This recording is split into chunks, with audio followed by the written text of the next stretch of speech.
bosku, apa kabar? Selamat datang di channel saya Laris Hoki, channel yang mengupas mengenai segala hal, segala macam mengenai uang kuno. Oh iya, sebelumnya saya mendoakan semoga kita semua selalu dalam lindungannya, diberikan kesehatan yang baik dan dimurahkan rezeki. Baik bosku, kita mulai ya. Hal yang pertama yang sering saya alami adalah banyak yang bertanya kepada saya, apa sih yang disukai kolektor untuk jenis uang kuno, baik uang koin maupun uang kertas. Menjawab pertanyaan ini, biasanya saya akan mengatakan kolektor mana dulu, kolektor pemula atau kolektor yang sudah lama menekuni bidang ini. Bila kolektor pemula, maka biasanya yang dikoleksi adalah jenis-jenis yang harganya relatif terjangkau, mulai dari harga Rp1.000 hingga ratusan ribu atau beberapa juta. Setelah itu, biasanya kolektor pemula apabila memiliki finansial yang memadai, maka dia akan mulai mencari jenis-jenis uang kuno yang harganya belasan juta, puluhan juta, ratusan juta, hingga miliaran rupiah. Untuk kolektor pemula biasanya mendapatkan barang-barang koleksinya melalui marketplace atau toko online.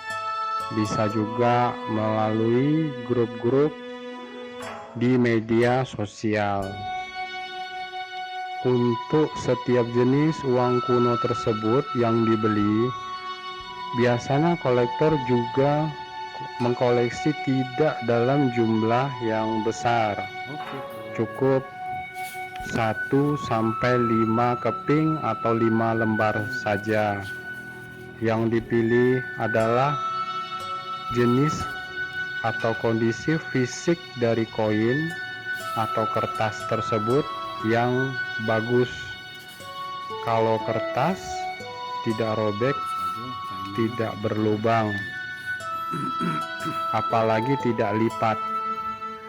Kalau uang koin tidak bolong atau tidak korosi, masih jelas tulisannya, terutama tulisan tahun, dan tidak bekas patri kalung atau peniti misalnya, tidak juga bekas disepuh, jadi betul-betul original.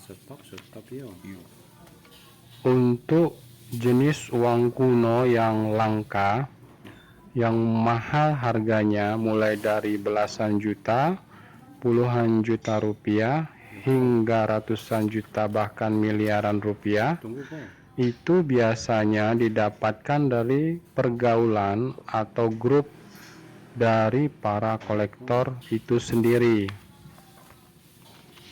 Selain itu, uang kuno yang langka dan mahal harganya biasanya didapatkan oleh para kolektor melalui lelang nasional maupun lelang internasional yang diselenggarakan secara publik atau dibuka secara umum.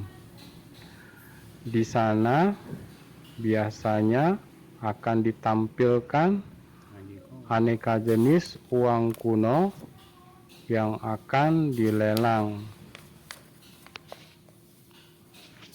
Cara lainnya, uang kuno yang mahal dan langka tersebut bisa didapatkan melalui situs eBay. Nah, ada hal yang lumrah atau wajib yang dimiliki oleh kolektor, baik itu kolektor pemula maupun kolektor yang sudah lama atau senior, yaitu katalog. Yang biasa dimiliki oleh para kolektor itu disebut dengan katalog uang Nusantara. Katalog ini berisi mengenai uang kuno atau uang lama sejak zaman kolonial Belanda, zaman kolonial Inggris, hingga zaman sesudah kemerdekaan sampai saat ini. Terus ada juga katalog world coin. Katalog ini memuat uang koin seluruh dunia untuk setiap 100 tahun atau 1 abad.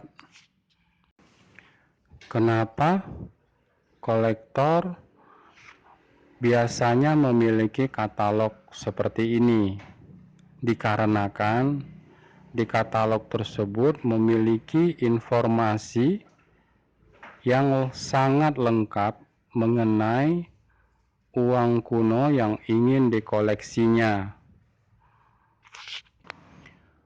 Pada katalog uang kertas, biasanya akan mencantumkan mengenai gambar bolak-balik dari uang kuno tersebut.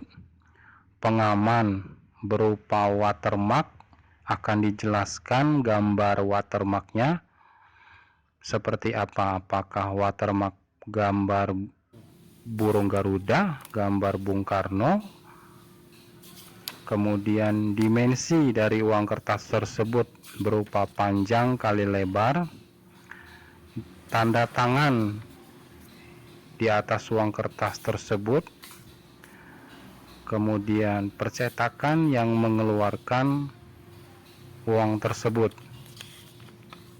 Sedangkan pada katalog uang koin atau uang logam biasanya akan mencantumkan mengenai bahan pembuatan uang logam tersebut, berat uang logam tersebut, diameter dari uang logam tersebut,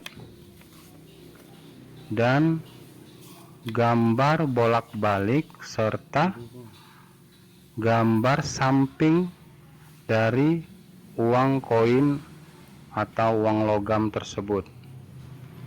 Tujuan dari memiliki katalog uang tersebut adalah sebagai panduan bagi kolektor untuk mengumpulkan jenis-jenis uang kuno yang disukainya. Kolektor memiliki sifat begini, dia tidak mengkoleksi semua jenis, tetapi seringkali lebih terfokus kepada 1, 2, atau beberapa jenis dari uang kuno tersebut saja yang disenanginya. Apakah uang kuno di era kolonial Belanda, ataukah di era kemerdekaan, ataukah di era kolonial Inggris, atau gabungan di antaranya. Uang kuno sejak era kolonial Belanda, Inggris, dan sesudah kemerdekaan memiliki ribuan jenis, baik itu jenis emisi maupun jenis pecahan, sehingga hampir tidak mungkin bagi setiap kolektor untuk mengumpulkan semua jenis itu dengan lengkap. Terkendala karena kelangkaannya yang sulit untuk didapat. Katalog tersebut juga menjadi panduan bagi kolektor sebagai harga dasar untuk menentukan nilai dari suatu uang kuno.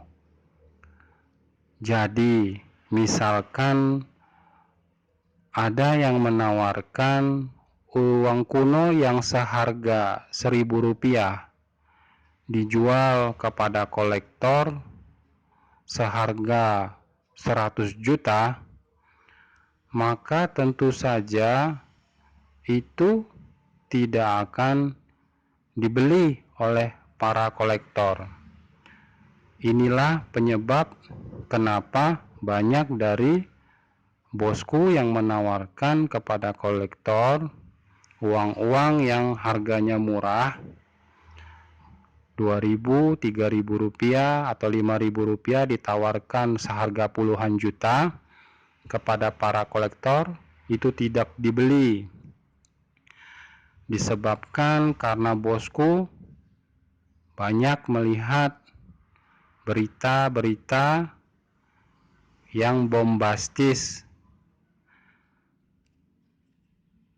yang mengatakan bahwa nilai uang tersebut sangat mahal, padahal kenyataannya tidak begitu. Jadi para kolektor memiliki katalog itu sebagai pedoman mereka mengenai harga. Di katalog tersebut sudah mencantumkan harga pasar dari tiap atau jenis masing-masing uang kuno. Demikian bosku, terima kasih sudah menonton channel saya, Laris Hobi. Sampai jumpa.